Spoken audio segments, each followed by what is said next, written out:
4 días el presidente ha intentado minimizar el hackeo más grave en la historia del gobierno de México. La extracción de 6 terabytes de información del ejército, cientos de miles de documentos confidenciales que el presidente dice que no son importantes, que no son noticia.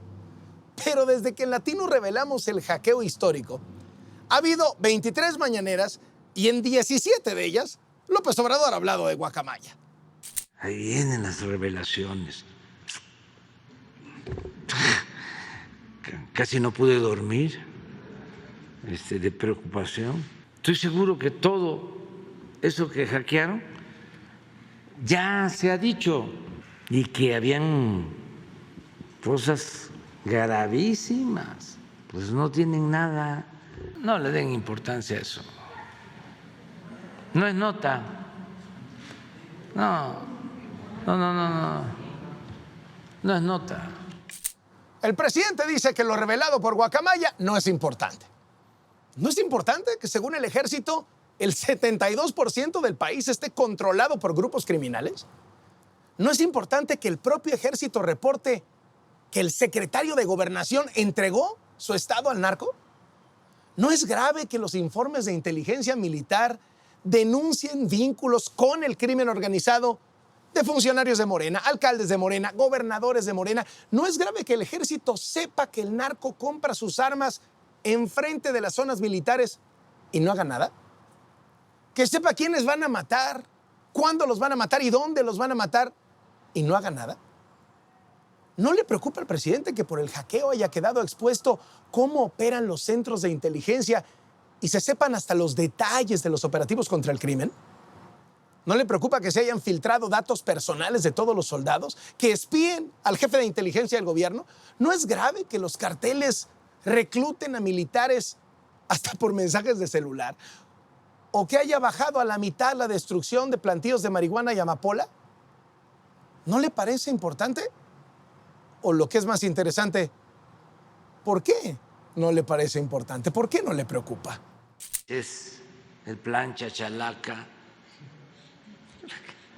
o el plan Guacamaya o el plan Sopilote o el Pejelic.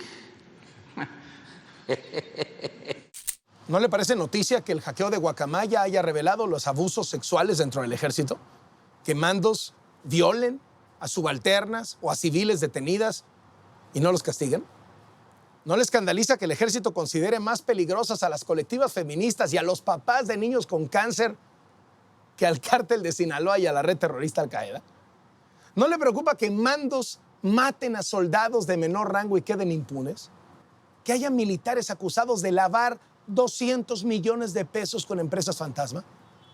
¿No le preocupa que por guacamaya nos enteremos que el Tren Maya no va a estar listo y que el aeropuerto Felipe Ángeles requiere que le inyecten 2.600 millones de pesos para funcionar? Decían que venía un bombazo con toda esa información y que se iba a caer el gobierno.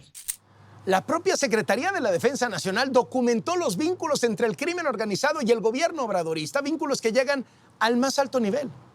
El actual secretario de Gobernación, aspirante presidencial, cuando era gobernador de Tabasco, nombró a 3 mandos policíacos vinculados al cártel Jalisco Nueva Generación y protegía a una amplia red de huachicoleros. El gobierno de Veracruz, también de Morena, trabajando de la mano del cártel del Noreste. En el sureste, decenas de funcionarios estatales y municipales de Morena sirviendo al narco, soldados, guardias nacionales que apoyan al cártel de Sinaloa, marinos, funcionarios de Pemex que surten a huachicoleros en 4 estados del Golfo de México. Y eso lo dice el ejército. ¿Hay detenidos? ¿Renuncias? ¿Gente bajo investigación? Nada. Imagínense que a estas alturas termine yo de tapadera o de alcahuete. Dijo algo el presidente sobre el informe de inteligencia en el que el ejército reporta sus sospechas de corrupción sobre Daniel Asaf, el hombre que acompaña a López Obrador a todos lados y que tiene un amigo contratista que nomás este sexenio ha recibido 47 millones de pesos del gobierno. Habló del desvío millonario en la construcción de los bancos del bienestar o del fideicomiso aduanero en el que se manejan discrecionalmente 133 mil millones de pesos cuando se supone que ya no hay fideicomisos. Todo esto salió en guacamaya, ¿eh? ¿Y qué prefiere el presidente? Decir que nada importa. ¿Qué dice el ejército en los documentos hackeados? Que López Obrador, además de vivir en un palacio, es atendido por militares que le hacen labores de limpieza, de mantenimiento, actividades deportivas, terapias. Pidieron 7 afanadoras para arreglar el departamento donde viven. Nada de lujos, de extravagancia, pobreza franciscana. ¿Pobreza franciscana? Los informes revelan que el secretario de la Defensa regala lentes, relojes, corbatas lujosas, todo con cargo al erario, ¿eh? Revela que los funcionarios de la 4T y sus familias usan el hospital militar como si fuera su clínica privada. Ya no hay CISEN, ¿eh? No hay espías. Ah, no, pero se hacen seguimientos especiales a senadores, diputados, alcaldes, gobernadores de oposición, gobernadores de Morena, seguimientos a las actividades del embajador de Estados Unidos, Ken Salazar. Guacamaya incluso desnudó que las intervenciones telefónicas no se limitan a personas de interés. Están espiando a los hijos, a los papás, a las esposas. Bueno, espiaron hasta al espía. Sí, el ejército espió al jefe de inteligencia del gobierno. No somos iguales a los anteriores. Pero quizá lo más grave de todo es que los documentos filtrados exhibieron que el ejército ve todo, sabe todo y no hace nada. Hay reportes de inteligencia, sí, pero no hay reacción de los mandos.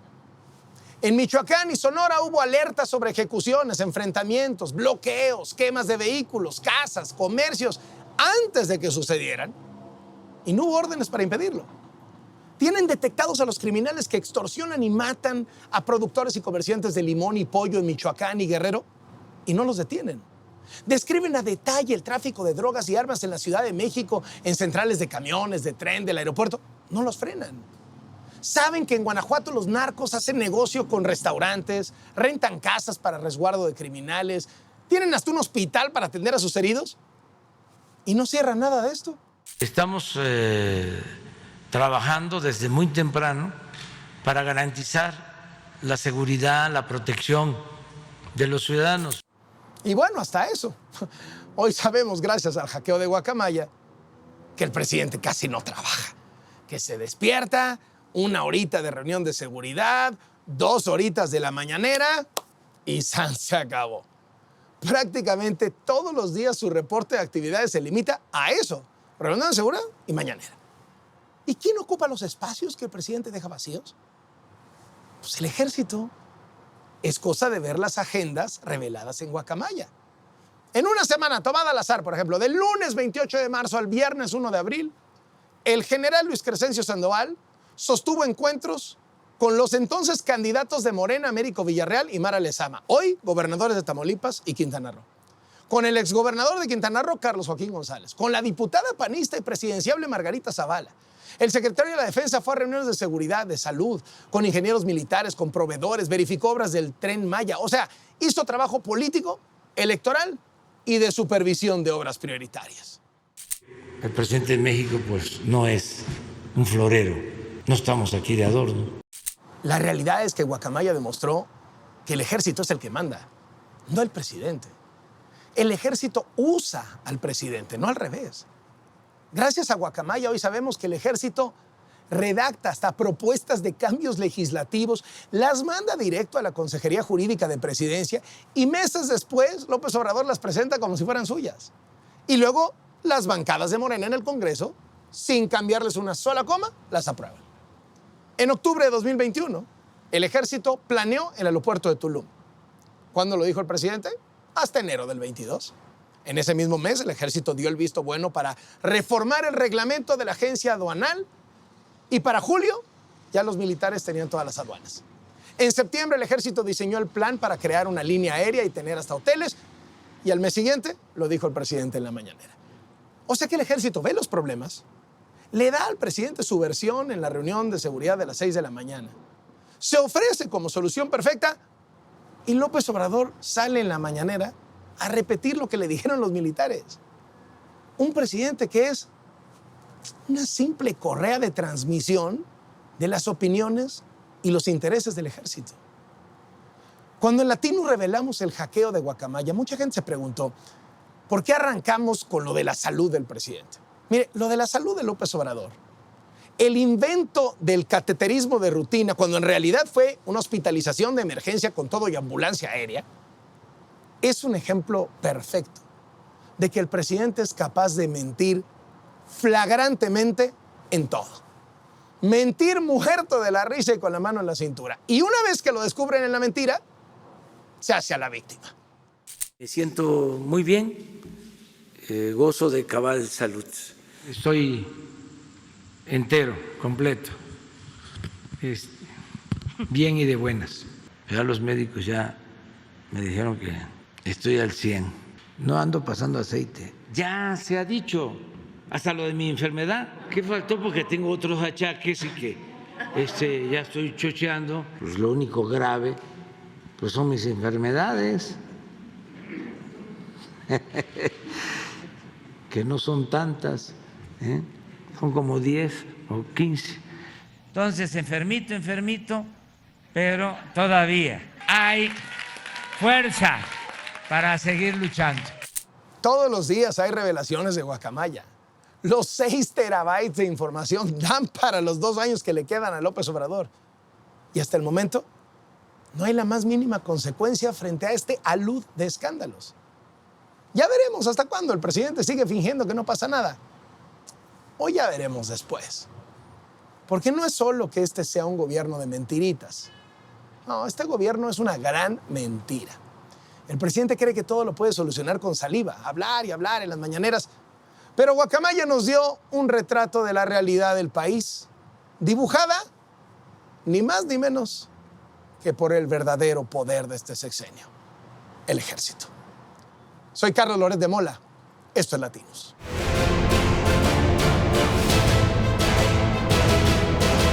Hoy en Latinus, la senadora Lili Téllez. Muchísimas gracias por estar con nosotros. Gracias a ti, Carlos. Es un honor estar en tu Lili espacio. Téllez quiere ser la primera mujer presidente de México. Más que la primera mujer presidente, quiero ser la mejor presidente de este país. Quiero hacer un trabajo excelente por México y poner la casa en orden. ¿Qué méritos tiene Lili Téllez para ser presidenta de México?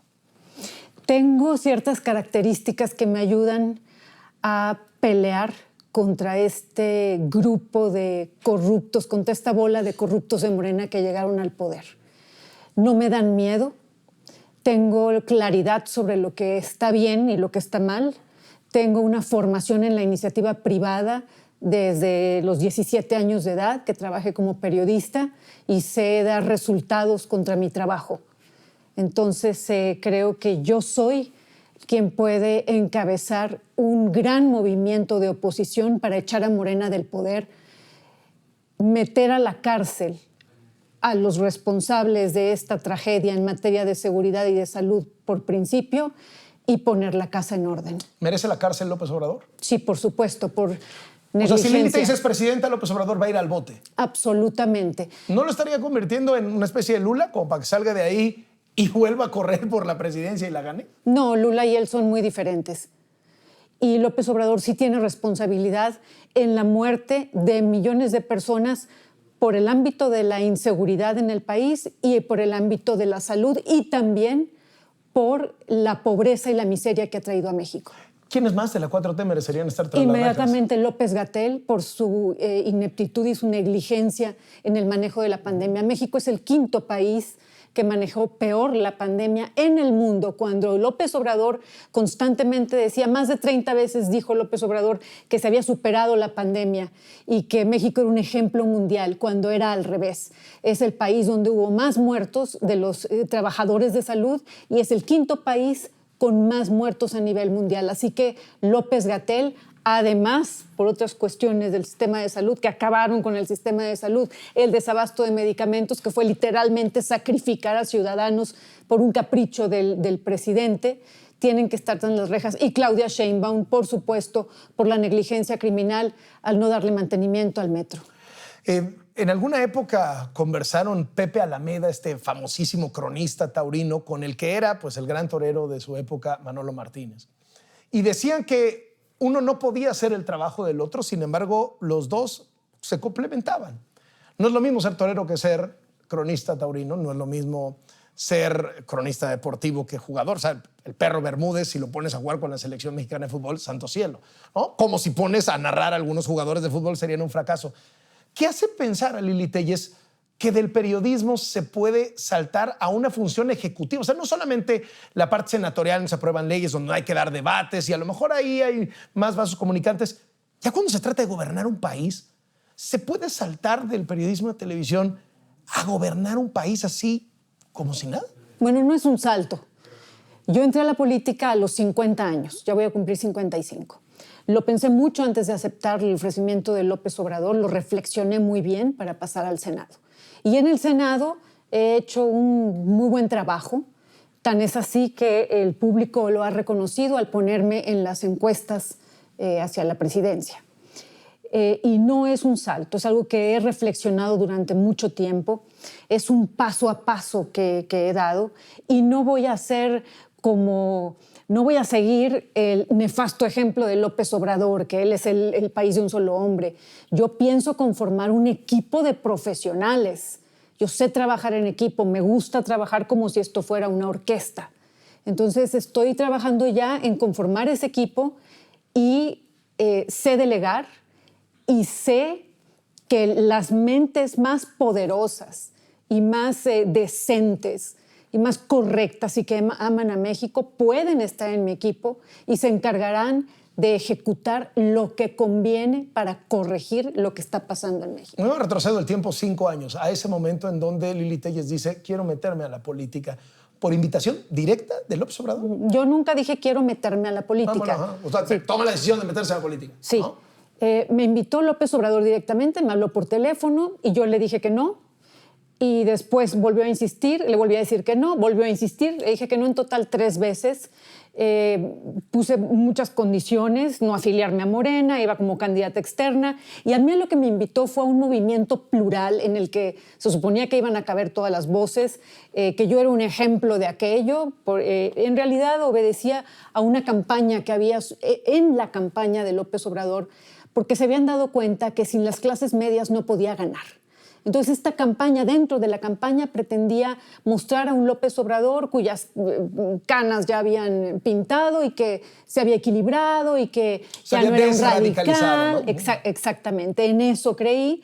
Me acuerdo muy bien cuando le pregunté, cuando le dije, yo no puedo, yo ni necesito ensuciarme con la política y yo no puedo estar cerca de alguien ni de un movimiento que admira regímenes como el de Cuba y el de Venezuela.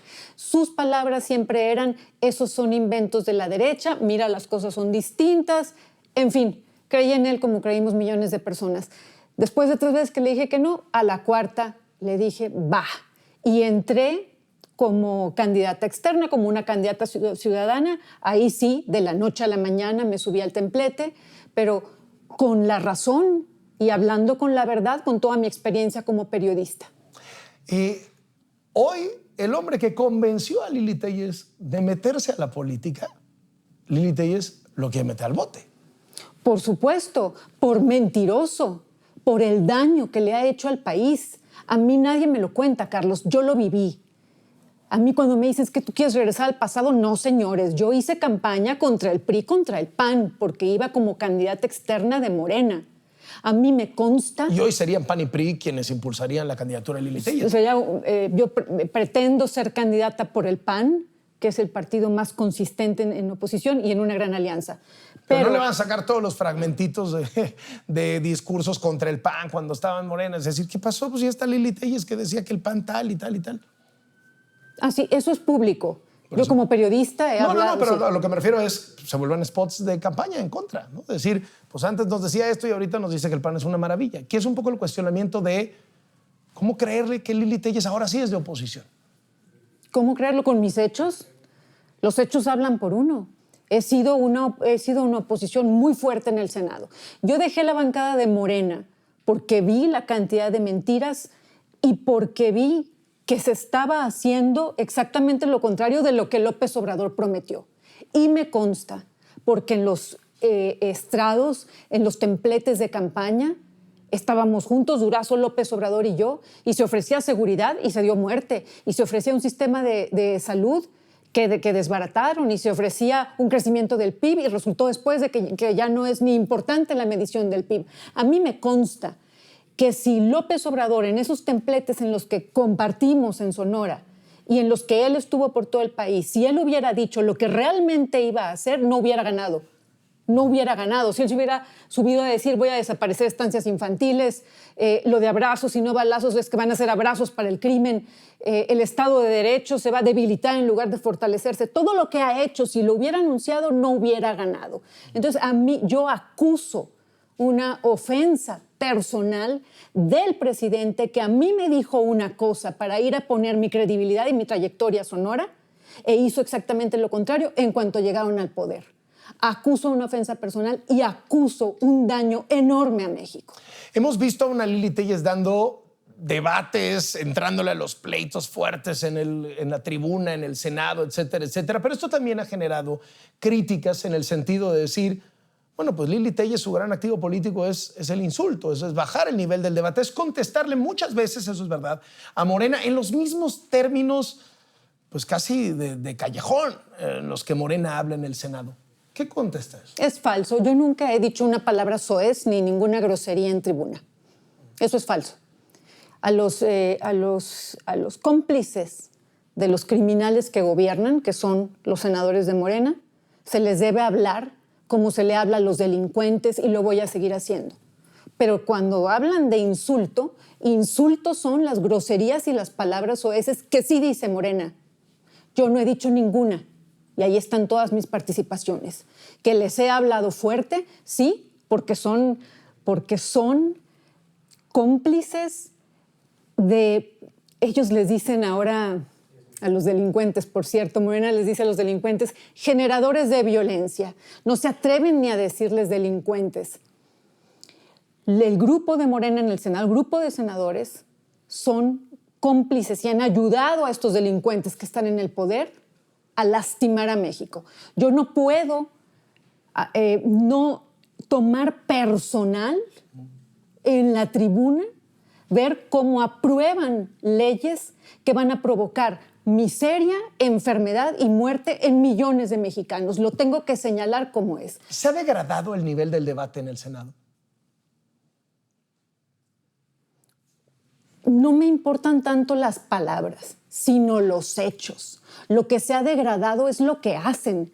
Una senadora de Morena se levantó hace unos meses a la tribuna y dijo que se sentía orgullosa de que el Senado fuera una oficialía de partes del presidente.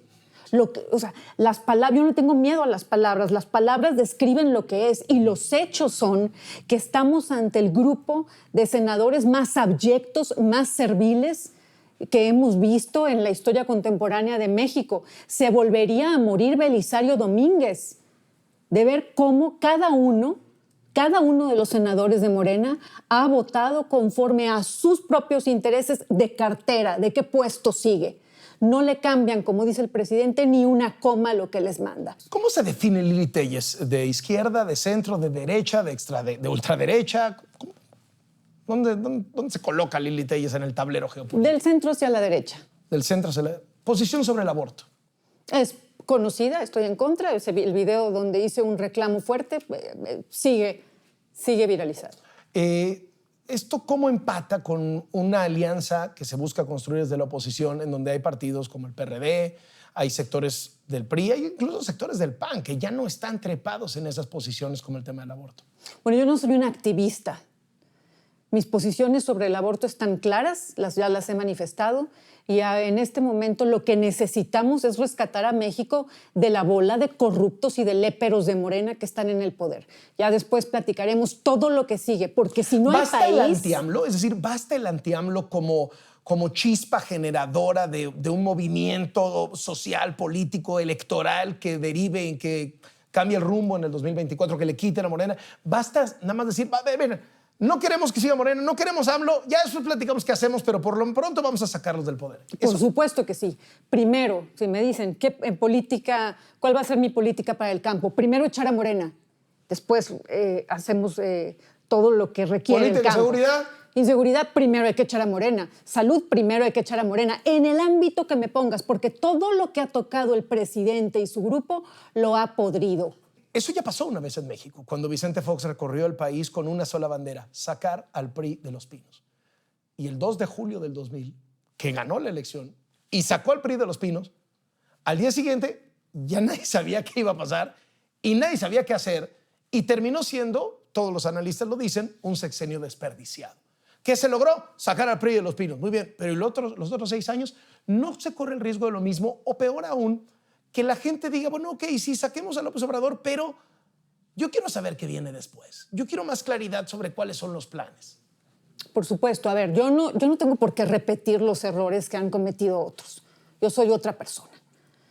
Y en enero, a mediados de enero, voy a presentar ante los mexicanos mi proyecto. ¿Por qué quiero ser presidente y cómo voy a poner la casa en orden? Y me voy a rodear de un equipo de mentes brillantes, profesionales y decentes. En primer lugar, hay que sacar a López Obrador, por supuesto. Va a ser a través de su corcholata, va a ser a través de Claudia, porque en este asunto la candidata va a ser Claudia. Este asunto finalmente va a ser entre Claudia Sheinbaum y yo. Este asunto va a ser antipeje o propeje. Y en términos prácticos y en términos reales, ¿qué significa? Voy a poner un ejemplo que lo escenifica muy bien. Yo me voy a preparar para ir a la cumbre del G20. Claudia simplemente va a ir a ratificar los pactos de la cumbre de Badiraguato. Eso es lo que se juega en este país. Ahora, muchos gobernadores que han ganado desde la oposición en sus estados, incluso otros presidenciables a los que he tenido la oportunidad de entrevistar, me han dicho que lo que quieren más bien es justo lo contrario de lo que me está planteando, es sacar a López Obrador de la campaña. Decir, voy contra Claudia, voy contra Marcelo, contra Dan, pero bueno, voy contra Claudia. Porque sienten que si meten a López Obrador a la discusión, si lo meten a la boleta, pues entonces hay que enfrentar al presidente en funciones con el 60% de popularidad, etcétera, etcétera. Es decir, que no es sabio electoralmente hablando volver el 24 un tema de López Obrador.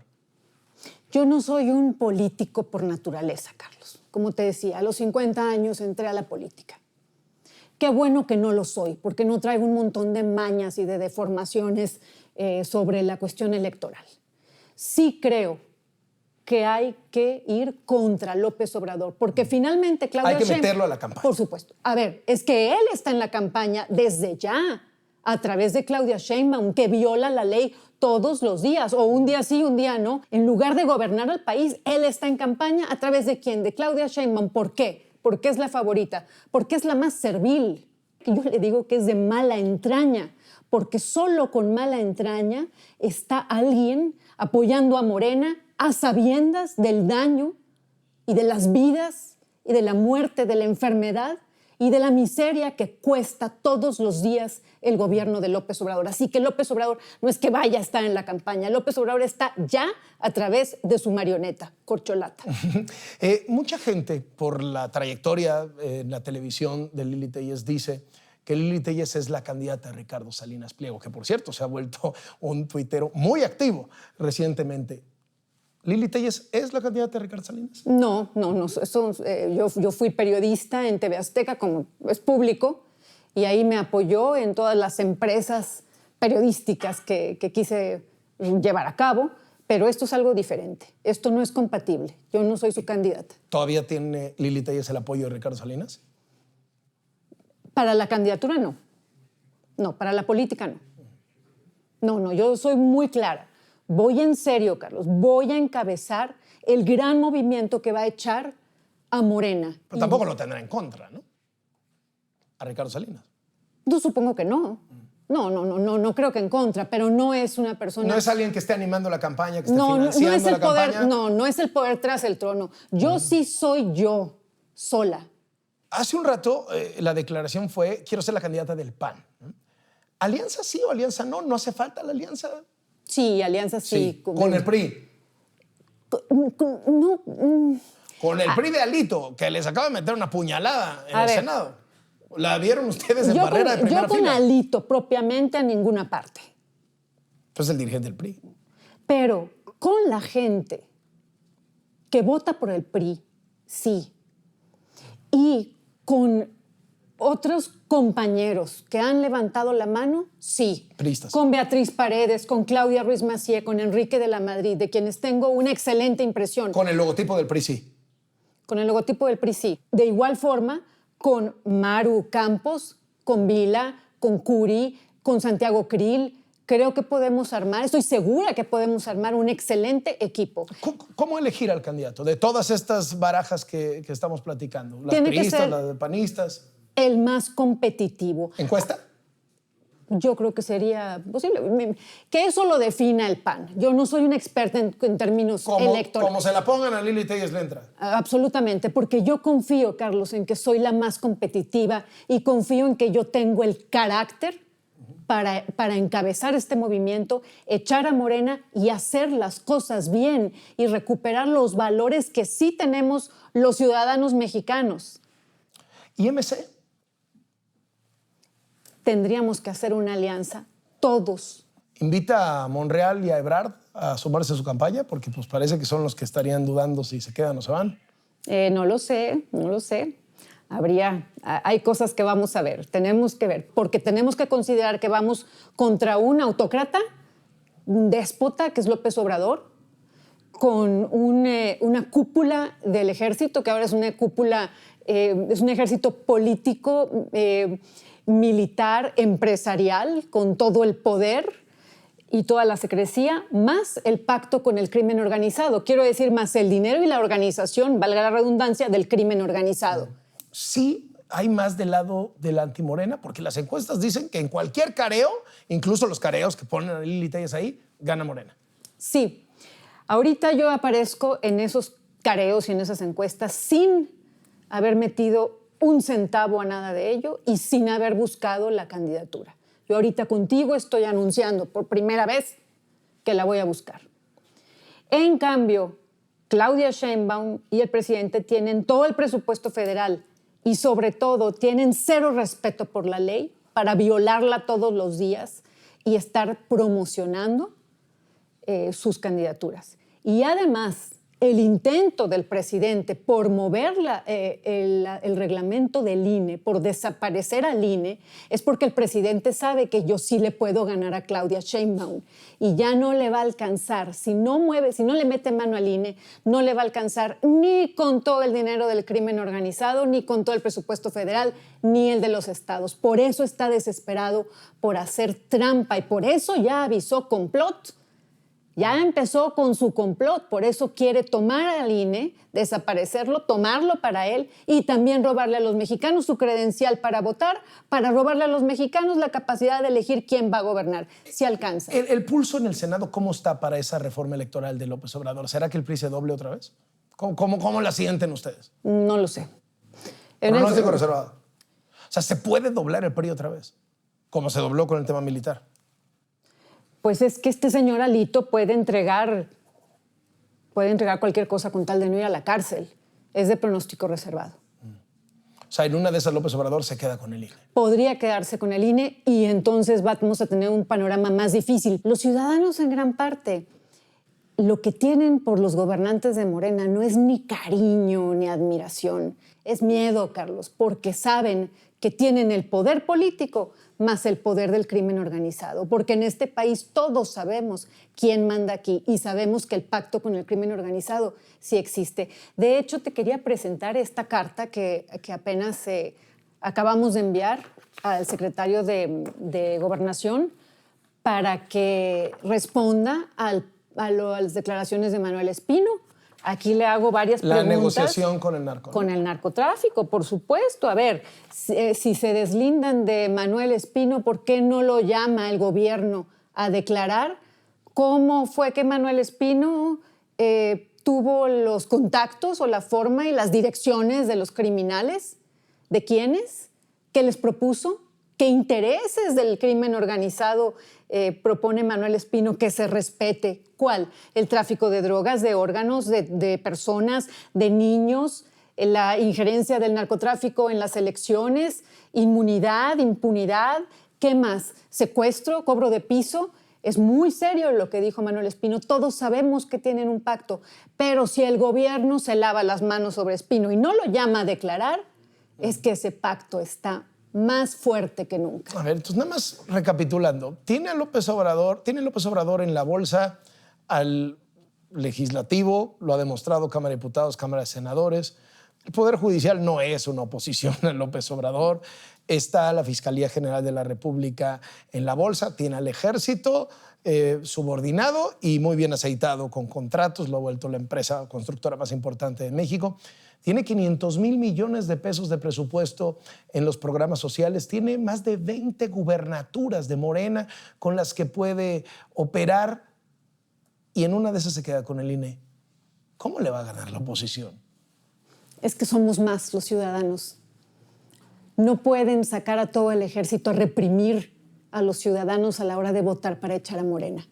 Yo pretendo sentar un precedente en México, histórico. Tienen que estar tras las rejas quienes han ocupado los más altos cargos, no como lo que prometía López Obrador con Peña Nieto, que eran puras vaciladas. Sí tienen que estar tras las rejas. Y tiene que quedar ese precedente, porque las cosas en México tienen que cambiar ya. Tenemos 2 años para organizarnos y sí lo podemos hacer. Lili Telles, gracias por estar en Latinos y gracias por hacer este anuncio. Gracias a ti, Carlos. Hasta luego. Lili Telles, senadora de extracción panista y ahora ya formalmente precandidata a la presidencia de la República en el 2024.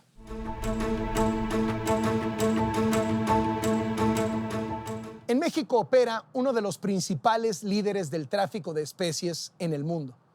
Uno de los hombres más buscados en el planeta por crímenes contra el medio ambiente y opera en México con total impunidad. Desde hace 2 años, el gobierno de López Obrador tiene en sus manos una ficha roja de Interpol para detener a Yun Chang'u, un ciudadano chino acusado de encabezar una red de contrabando de buche de totuaba de México a China, donde cada uno se vende en $100,000. Ese negocio es el que tiene al borde de la extinción a la vaquita marina. Quedan menos de 10 ejemplares. Además de tener acceso a la ficha roja de Interpol, el equipo de Latinos ya documentó que Yun Chang'u cuenta con diversas empresas en Tijuana, espacios comerciales donde se reúnen familiares, donde se encuentran colaboradores y todo en la cara del gobierno que no hace nada.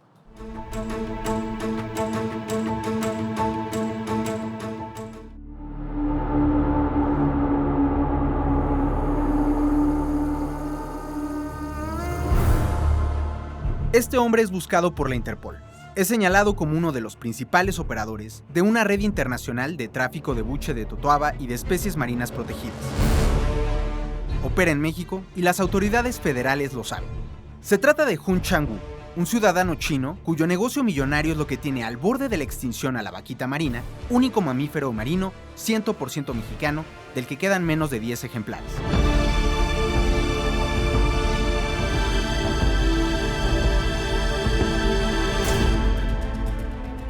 Este es el buche de un pez totuaba, de los más cotizados, de los que los chinos acaban vendiendo en el mercado negro en miles de dólares por pesar más de 1 kilo y sobre todo por ser de hembra.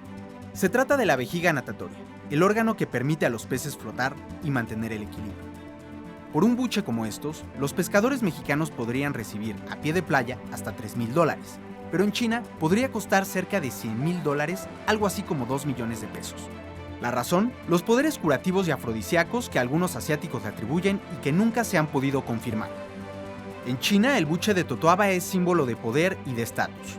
De ahí que también se le llame la cocaína del mar.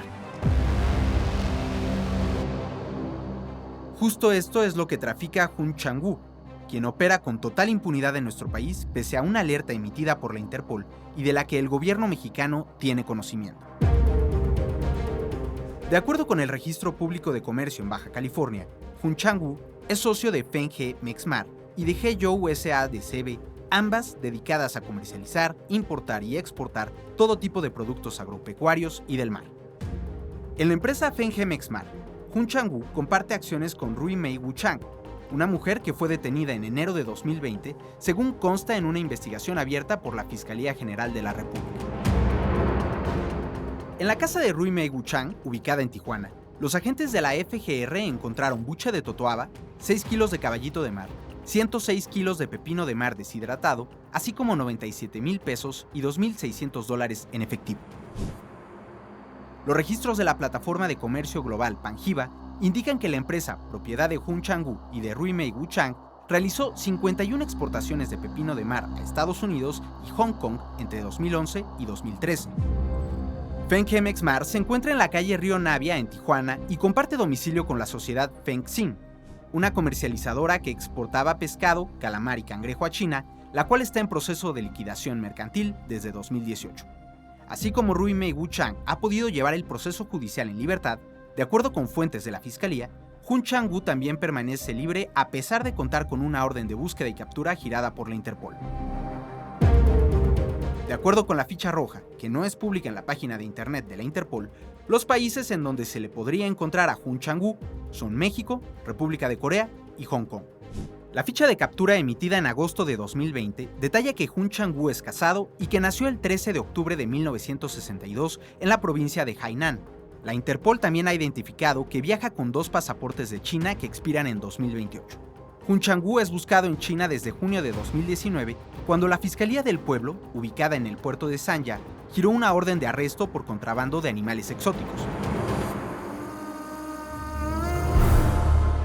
La pesca de totoaba es ilegal en México. Primero, porque desde hace 45 años es considerada una especie en peligro de extinción. Segundo, porque su captura afecta a otras especies. Para capturar totoabas se utilizan redes enormes y muy resistentes conocidas como redes totoaberas. La luz de malla es tan grande que ahí quedan atoradas no solo totoabas, sino tortugas, ballenas, delfines y, por supuesto, vaquitas marinas. Ambas especies, totoabas y vaquitas, habitan el mismo pedazo de mar entre Baja California y Sonora. Son endémicas del Alto Golfo y casi del mismo tamaño. De ahí que la pesca descontrolada de totoaba tenga al borde de la extinción a la vaquita marina. La pesca ilegal de totoaba es la primera pieza de un negocio internacional con ganancias millonarias. Todo comienza en 2 comunidades pesqueras. Una vez que se tienen los buches, se llevan por tierra a Tijuana o a Mexicali, ciudades fronterizas clave para la distribución de los buches. De ahí se pasan a Estados Unidos y finalmente a China. La investigación de las autoridades chinas señala que Hun Chang-woo es el encargado de recolectar buches de totoaba en México y de organizar la red de contrabando a través de ciudadanos chinos que introducen la mercancía por el puerto marítimo de Sanya y el aeropuerto de Shanghái. De acuerdo con información recabada por Latinus, familiares y colaboradores de Hun Chang-woo se reúnen en varios lugares de Tijuana, como el restaurante Hainan y una bodega ubicada en la colonia El Lago. A pesar de la ficha roja de Interpol y de los negocios que tienen en Tijuana, el gobierno mexicano no se ha ocupado de su búsqueda ni existen documentos públicos que muestren su interés por combatir esta red de tráfico de totoaba y de otras especies marinas protegidas. Según una fuente de Interpol consultada por Latinus, desde hace más de 2 años las autoridades mexicanas tienen en sus manos la notificación internacional de búsqueda y captura de Hun Chang-woo. Hasta ahora nadie del gobierno ha respondido a la Interpol sobre este caso.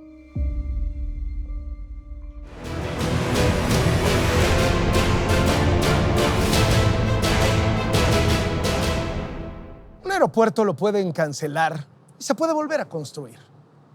Pero la democracia mexicana costó muchas vidas y no es tan fácil levantarla. Hoy toca defenderla de los ataques del hombre que más se ha beneficiado de ella. Nos vemos la próxima semana.